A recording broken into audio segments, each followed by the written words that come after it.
Welcome, Chicago Park District.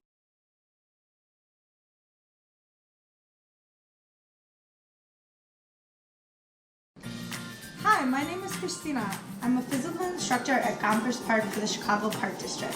I know everybody's stuck inside their house, yet we can use this as a way to be creative in our own kitchens. Today we're going to make a healthy snack, and it's going to be apple pizzas.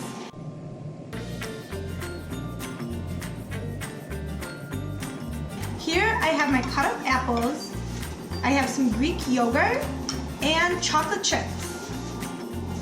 I'm going to take my apple and my Greek yogurt, and I'm going to spread it on top of the apple, just as much as you want.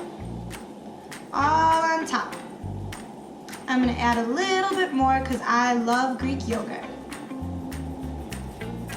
And now I'm going to take my chocolate chips and I'm going to just sprinkle them on top.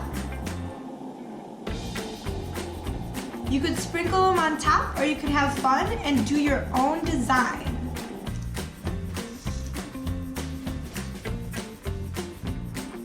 That was one way you can make an apple pizza, yet get creative, and you could use any of these ingredients. They all taste great. Thanks for watching, and remember, you could always eat healthy while still having fun.